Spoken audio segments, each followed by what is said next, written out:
Hello guys, welcome to my channel my thoughts. तो कल हमने यहाँ तक पढ़ लिया था। आज स्टार्ट करते हैं लाइनेक्स। तो लाइनेक्स में सबसे पहले ये पैरा पढ़ लेते हैं, फिर मैं समझाती हूँ। Linux is a popular operating system और an operating system that is portable and does not require any other operating system to run. It has multitasking and multi-user feature. Linux is an open source software. पहले इतना समझ लेते हैं. ये कह रहा है कि लाइनेक्स एक पॉपुलर ऑपरेटिंग सिस्टम है. ठीक है. और ये आपका फ्री मल्टीटास्किंग मल्टी यूजर इसमें फीचर होता है. और ये फ्री सोर्स सॉफ्टवेयर है, मतलब कि ओपन सोर्स सॉफ्टवेयर है, आपको फ्रीली अवेलेबल होता है. ठीक है. इसके लिए आपको चार्ज पे नहीं करना पड़ता. और ये क्या है, मल्टीटास्किंग और मल्टी यूजर फीचर भी है इसमें. ठीक है. और ये एक पोर्टेबल ऑपरेटिंग सिस्टम है. फिर आगे बढ़ते हैं, क्या कह रहा है. In this memory management, file management and networking feature are supported. In this, while logging into the user window, user cannot log in without the username and password. मतलब कि ये लाइनेक्स जो ऑपरेटिंग सिस्टम है, ये एक secure operating system है, इसीलिए आप बिना यूज़र नेम और पासवर्ड के उसमें इंटर नहीं कर सकते. तो आपको सबसे पहले एक अपना पासवर्ड बनाना पड़ेगा और एक यूज़र नेम उसे देना पड़ेगा, जिससे जब भी आप दोबारा उसे खोलोगे, अपने ऑपरेटिंग सिस्टम को ओपन करोगे, तो आपको वही पासवर्ड दोबारा से एंटर करके तब आप लॉगिन कर सकते हो. तो ये क्योंकि एक सिक्योर ऑपरेटिंग सिस्टम है, इसीलिए ये सिक्योरिटी रहती है इसमें. बेसिक फीचर ऑफ लाइनेक्स समझ लेते हैं. पहला इसमें पोर्टेबल है ये. This software supports installation on a wide variety of hardware. मतलब कि इसमें हर तरीके के हार्डवेयर आप सपोर्ट करता है ये ऑपरेटिंग सिस्टम. मल्टी यूज़र है, मल्टी प्रोग्रामिंग भी है. In Linux different applications can be run at the same time and simultaneously. मतलब कि आप एक साथ कई सारे एप्लीकेशंस को आप एक साथ चला सकते हैं इसमें. File system. Linux supports the standard file structure in which system files and user files are arranged sequentially. मतलब कि इसमें जो आपकी फाइल सिस्टम होता है वो कैसा होता है, इसमें आपका सीक्वेंशियल डेटा होता है. मतलब लाइन से आपकी सारी फाइलें अरेंज करता रहता है लाइनेक्स. सिक्योरिटी पे आते हैं. Linux provide security by combining authentication features such as password protection and encryption features. मतलब कि इस लाइनेक्स में सबसे ज़्यादा सिक्योरिटी को मतलब महत्व देते हैं, इसीलिए सब लोग ज़्यादा लाइनेक्स यूज़ करते हैं. जो भी ऑफिसेज में वर्क होता है वो ज़्यादातर लाइनेक्स ही यूज़ करते हैं. तो लाइनेक्स इसीलिए यूज़ करते हैं क्योंकि उसमें सिक्योरिटी बहुत अच्छी होती है, और उसमें हर जगह पर आप पासवर्ड यूज़ करके उसे प्रोटेक्ट कर सकते हो.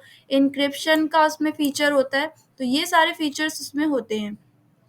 अब आते हैं एलिमेंट्स ऑफ लाइनेक्स. लाइनेक्स के सिर्फ 3 एलिमेंट्स हैं. पहला है कर्नल, दूसरा है शेल और तीसरा है फाइल सिस्टम. कर्नल क्या होता है. Kernel is a part of central module of the Linux operating system और stabilize communication between computer hardware and software. Its purpose is to load all the files into the memory at the same time. At the time of booting, it controls all the peripheral devices of the computer system. मतलब colonel क्या करता है. Colonel एक communication stabilise करता है computer hardware के बीच में और आपके सॉफ्टवेयर के बीच में. और इसका पर्पस क्या होता है, ये जब आप अपना कंप्यूटर सिस्टम ऑन करते हैं, तो जब बूटिंग हो रही होती है आपके कंप्यूटर में, तो ये सारी आपके फाइल्स को मेमोरी में लोड कर देता है. ठीक है. It controls all the peripheral devices. और जितनी भी पेरिफेरल डिवाइसेस आपके कंप्यूटर सिस्टम में कनेक्ट हैं, उनको कंट्रोल भी करता है. ठीक है. तो मतलब आप ऐसा समझ सकते हैं, ये आपके ऑपरेटिंग सिस्टम का मेन पार्ट होता है कर्नल. ठीक है. शेल में आते हैं. शेल क्या होता है. Shell is an element of Linux which handles applications management and its functioning. It is an internal part of the operating system which comes under the system software. It is used to give instructions to the kernel, after which the instructions reach the hardware. मतलब कि cell एक ऐसा element है आपके Linux का जो आपके सारे एप्लीकेशंस को मैनेज करता है और उनके फंक्शंस को देखता है। ठीक है, आपके इंटरनल पार्ट की जितना भी ऑपरेटिंग सिस्टम में जो भी काम होता है वो सारा कौन करता है, शेल करता है। ठीक है, शेल क्या करता है, आपके कर्नल को इंस्ट्रक्शंस देता है और फिर जो आपका डेटा होता है फिर वो हार्डवेयर तक जाता है। पहले शेल के पास जाता है, शेल उसे कर्नल को देता है और उसके बाद कर्नल हार्डवेयर तक पहुंचाता है। अब आते हैं फाइल सिस्टम में। फाइल सिस्टम क्या होता है, the structure formed by keeping different groups of more than one files in different directories in a hard disk is called a file system. Just like MS-DOS or Windows, in Linux, the first or original directory of the hard disk is called the root directory. There are many types of directories in Linux. मतलब कि file system क्या होता है, जब आप कई सारी different different groups की फाइल्स को मिला देते हो तो वो पूरा एक फाइल सिस्टम बन जाता है। ठीक है, यहाँ पर ये क्या लिखा है, ये एक इम्पॉर्टेंट बात है कि in Linux, the first or original directory of the hard disk is called root directory. मतलब कि पहली जो डायरेक्टरी होती है आपके लाइनक्स की, या पहला फाइल सिस्टम आप समझ लो जो होता है वो होता है रूट डायरेक्टरी। ठीक है, उसे रूट डायरेक्टरी कहते हैं।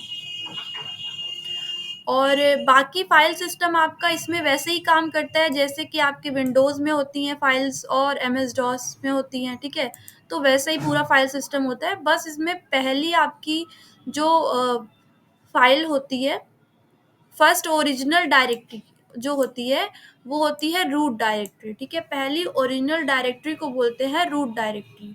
और यहाँ पे जितनी भी टाइप्स की डायरेक्टरीज होती हैं उनका यहाँ पे सब दिया हुआ है। अब पढ़ लेते हैं line by line.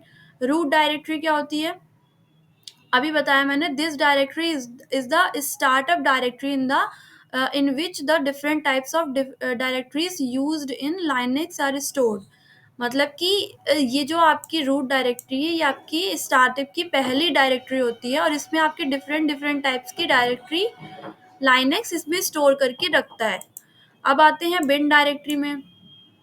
Bin directory में देखिए नाम में ही आपको बिन लिखा हुआ है ना, लिखा हुआ दिख रहा है। तो बिन का मतलब होता है बाइनरी।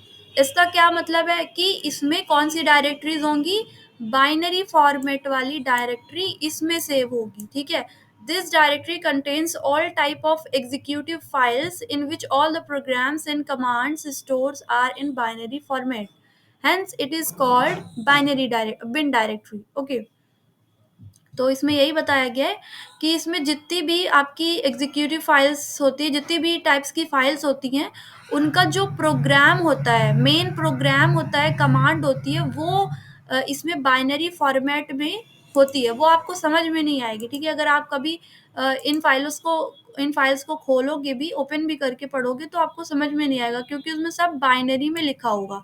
ठीक है, वो कंप्यूटर अपने लिए सेव करके रखता है जिससे उसे समझ में आए।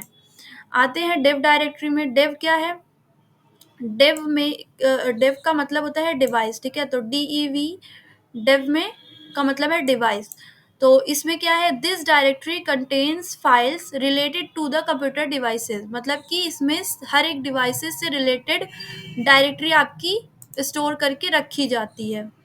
अब आते हैं ETC फाइल में। This directory contain system configure files, text file और all other types of files.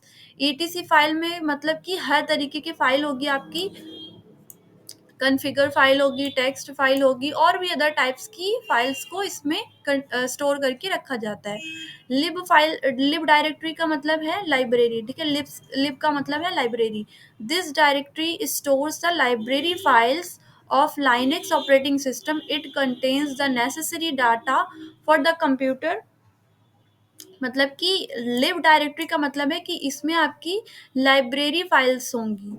ठीक है, जिसमें आपके डिफाइंड टर्म्स होते हैं, वैसे उसको बोलते हैं लाइब्रेरी फाइल्स। ठीक है, ऑलरेडी प्री डिफाइंड जो टर्म्स होंगे, टर्मोलॉजी होगी, फाइल्स होंगी, वो सब होंगी आपकी लिव डायरेक्टरी में।